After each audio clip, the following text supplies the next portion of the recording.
I just felt like I had to do a quick video about this because 2 years ago when I was pregnant with my son, I was in this exact same position.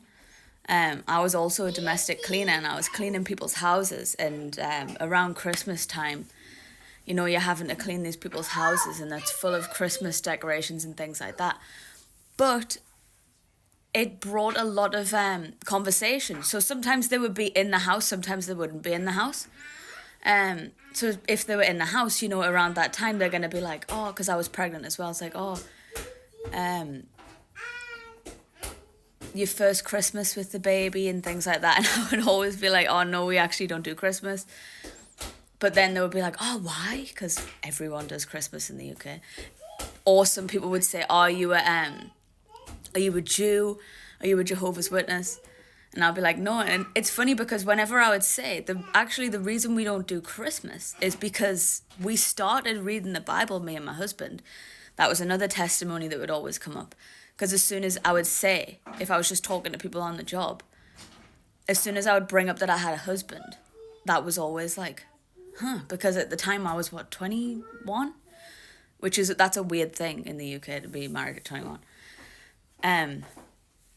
So when conversation would get brought about Christmas and I would say the reason why we actually don't do Christmas is because we started reading the Bible and we started obeying it.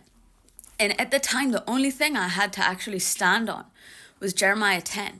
So if I was still working that job now, I would have so much more background and knowledge of the apostasy of the church and the prophecy and the 2 Kings 17 that Israel got booted out of the land for putting up an Ashtaroth pole, and that's why Jeremiah 10 was even written, and that's why Paul even warns us in Romans 11 not to do the same mistake that Israel did to get booted out of the land, which was the Christmas tree. Like, I would have been able to really bring it home, so I hope that I can help you in doing that. But remember the rules to rebuke. This keeps coming up a lot recently. You don't rebuke atheists the same way you would the Christians. It is the ways of the heathen. They are the heathen. If they're Christians, which if you're in America, I'm betting that most people are going to say that they are doing it for Jesus, which would be a different situation. And you know, even over here, when I would tell people that I don't do Christmas, or it's because it goes against my beliefs, and I would tell them about that the Christmas tree is in the Bible. Because again, that's all I had to stand on. I didn't know. It's amazing because I was such a babe in the faith then, but I knew that Christmas was pagan, so I would still share it anyway. But now they're just being able to tell these atheist people that, you know, the Christmas tree is actually why Israel were booted out of their inheritance, and the whole church has got apostate for this and this. Like, it would have just been such a better testimony, because even now when I talk to atheists and you bring up that the Bible prophesies against the church forsaking the 10 Commandments, they're always like, what? Like, they're always blown away by that. Like, why did they stop keeping the 10 Commandments? Like, even the atheists still think that the Christians teach the 10 Commandments, but they don't. So it's amazing. But obviously, if you're in this person's house cleaning and they say like, oh, you're all ready for Christmas? You say, no, I actually don't celebrate Christmas. And they say, oh, why?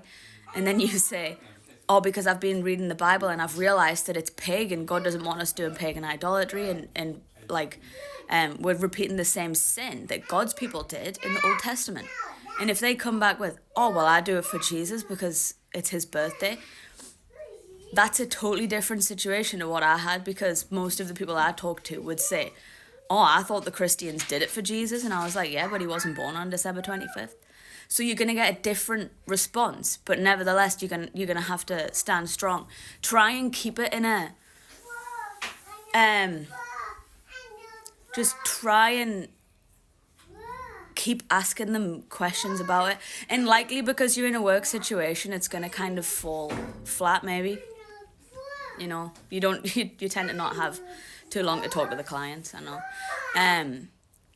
But yeah, it's grievous.